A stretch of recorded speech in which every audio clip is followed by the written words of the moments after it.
Hey, all right, let me walk you through everything you need to know to get your first plane together. So I am on the forum page. I'm just on a plane page. I'm just on the F-22 page. This is going to work for every one of our planes, no matter which one you got. So first thing to note is down here is where you get the plans, and they're going to be sent instantly to your computer. They're a digital download. You'll have the file, keep it forever, build as many of these planes as you want. So what we usually do is we get those right away. That way you can start on printing out the paper, taping it together, cutting out on foam if you've got foam, and then start on your list. Now there is a little investment of time. The first time you do this, you kind of got to find, what parts do you want? Which deals are going to be best for you? Where do you live? If you're in Australia, it's going to be different from a guy who's in New York. Don't worry about it. We all do it because it's worth it in the long run. The way it works is like this. It's got a list of what you need specifically, and then down here, here's where you want to go, the master parts list, and it's going to have a list of everything you need. So motors, there's 4 different links to get motors. Which one do you get? Whichever one you like. Check them all because sometimes they have deals of the week or whatever.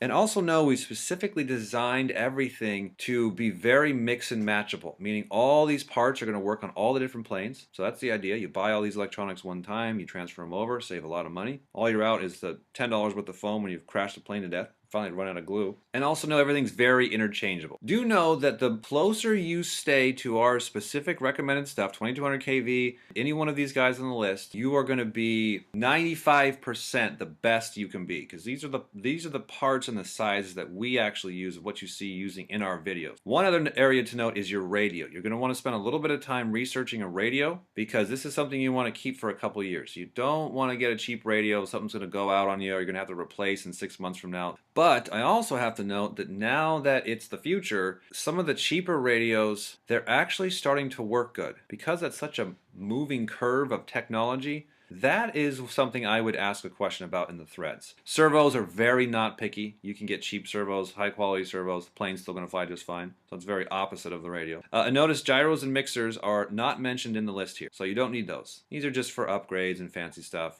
Save that till next summer. Charger, do spend a little bit of time researching which charger's best for you because the better the charger, the longer it's going to make your batteries last, meaning your batteries won't wear out in a year or so. They'll last 2 or 3 years because they're getting properly balanced. The foam can be a little bit expensive, and I would recommend going to Lowe's if you can and getting Blue Core, or it's called fan fold foam. It's insulation foam. And starting with that for your first plane or two, it's not the best foam, but you know what? You're going to smash the thing up a little bit anyways. Then once you get it figured out, then get some nicer Depron.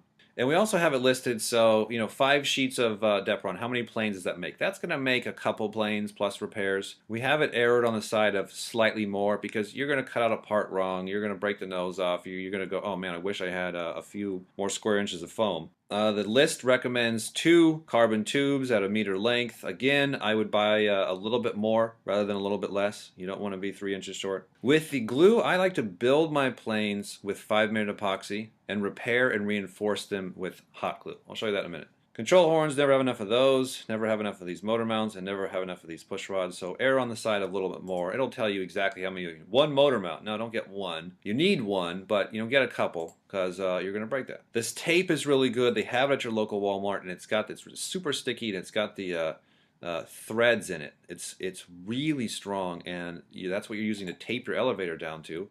And that stays on. Razor blade, don't hurt yourself. So take a look here down the bottom of the F-22 page or whatever page you're on. It's going to have instructions. And let me just show you that real quick. So look at that. I mean, it's pretty simple.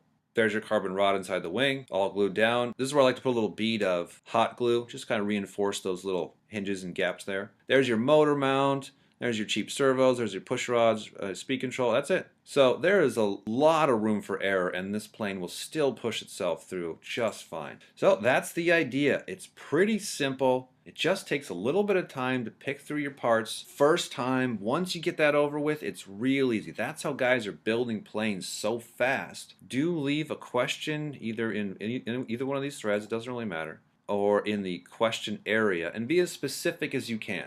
And that's it. It's just a step at a time. Get the plans first, start cutting away, parts come in, start installing to the plane, and before you know it, you're flying around your local park. Oh, and one other thing, if you have any little micro questions, as we all do along the way, that's what the Ultimate RC course is for. It's step by step with great detail, every single thing you need to know. So any other questions, that's what you want to pick up.